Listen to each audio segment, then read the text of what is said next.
Ang mabuting balita ng Panginoon ayon kay San Juan. Muling sinabi ni Jesus sa kanila, "Ako'y aalis at hahanapin ninyo ako. Ngunit hindi kayo makakapunta sa pupuntahan ko. Mamamatay kayo sa inyong mga kasalanan." Nag-usap-usap ang mga Hudyo. Magpapakamatay kaya siya? Kaya niya sinabing, "Hindi kayo makakapunta sa pupuntahan ko."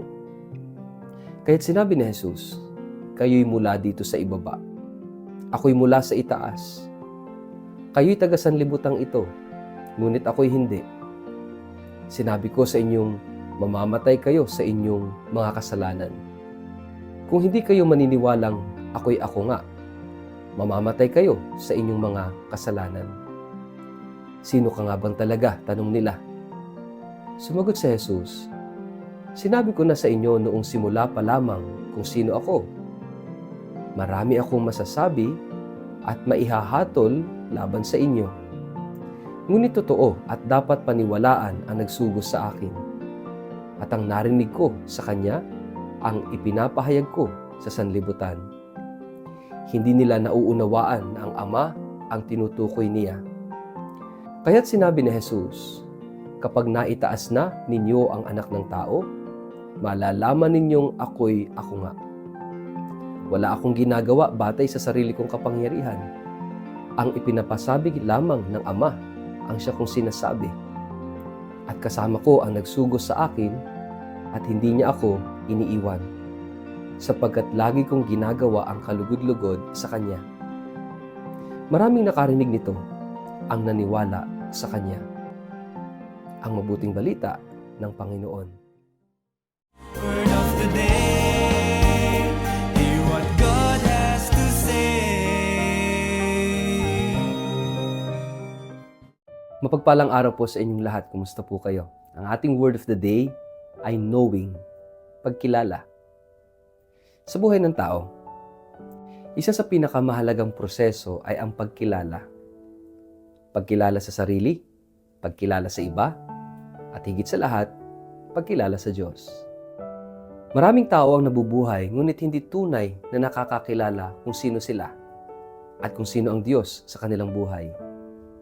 Kaya sa ating ebanghelyo ngayon, yung salitang bumubuod sa ating buong diwa ng mensahe ay ang salitang pagkilala or knowing.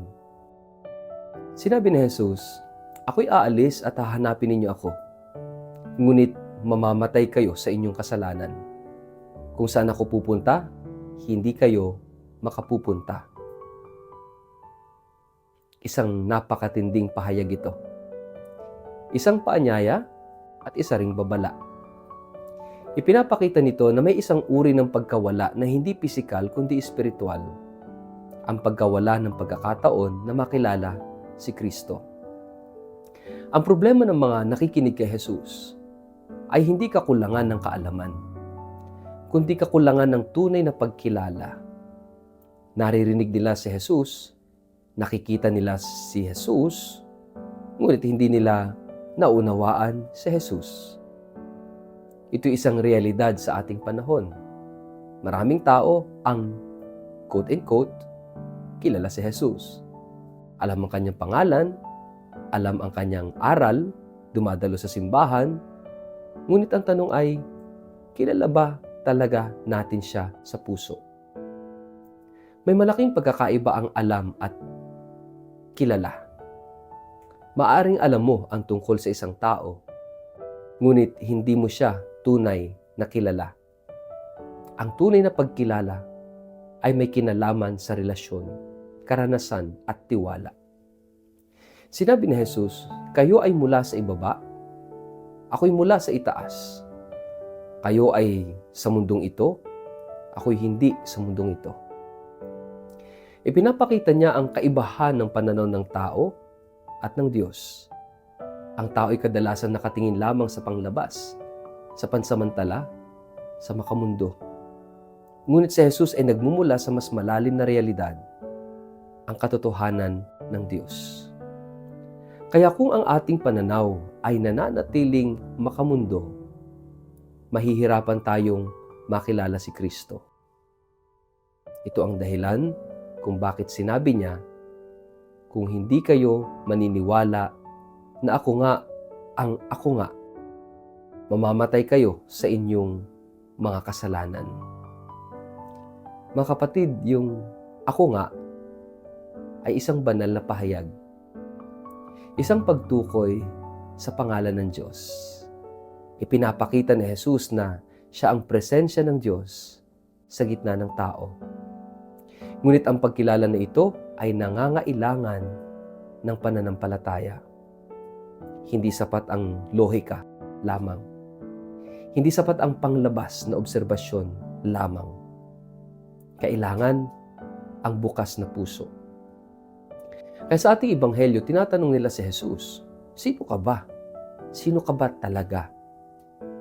Isang simpleng tanong, ngunit napakalalim. Ito rin ang tanong na dapat nating dalhin sa ating panalangin. Sino ba si Jesus para sa akin? Siya ba'y isang guro lamang?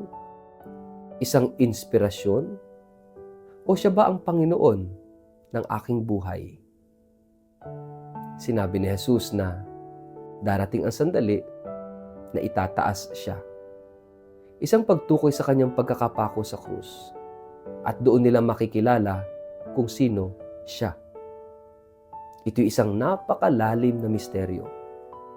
Ang tunay na pagkilala kay Kristo ay nangyayari sa krus. Sa krus, ipinapakita ni Jesus ang tunay na mukha ng Diyos. Isang Diyos na nagmamahal hanggang wakas. Mga kapatid, ang Kwaresma ay panahon ng mas malalim na pagkilala kay Kristo. Hindi lamang sa isip, kundi sa puso. Ito'y panahon ng paglalim ng relasyon. Relasyon sa Diyos sa pamamagitan ng panalangin, pagninilay, at pagbabalik loob. Kapag tunay nating nakilala si Kristo, nagbabago ang ating buhay. Nagbabago ang ating pananaw. Nagbabago ang ating mga desisyon. Hindi na tayo basta-basta nadadala ng takot, sapagkat kilala natin ang Diyos na ating pinagtitiwalaan. Hindi na tayo basta-basta nawawala ng pag-asa, sapagkat kilala natin ang Diyos na nagbibigay buhay. Sa huli ng Ebanghelyo, sinabi, marami ang naniwala sa Kanya. Ito ang bunga ng tunay na pagkilala, pananampalataya. At ang pananampalatayang ito ay hindi lamang paniniwala, kundi isang relasyon na patuloy na lumalalim. Sa huli, ang tanong para sa bawat isa sa atin ay ito: kilala ko ba talaga si Kristo? O hanggang ngayon ay nasa antas pa lamang ako ng kaalaman? Baka alam lang natin si Kristo, hindi kilala. Sapagkat ang tunay na buhay ay nagsisimula sa tunay na pagkilala sa Diyos. Sino si Jesus para sa atin? Isang taong alam lang ba natin? O isang Panginoong tunay nating nakikilala at sinusundan? Sa ngalan ng Ama, ng Anak at ng Espiritu Santo. Amen. Panginoong Jesus, nais ka naming makilala ng higit pa. Hindi lamang sa aming isip, kundi sa aming puso. Buksan mo ang aming kalooban upang maranasan namin ang iyong presensya sa aming buhay. Sa paglalakbay namin ngayong Kwaresma, akayin mo kami sa mas malalim na pagkilala sa iyo. Amen. Pagpalain po kayo't ingatan ng makapangyarihang Diyos, Ama, Anak at Espiritu Santo. Amen.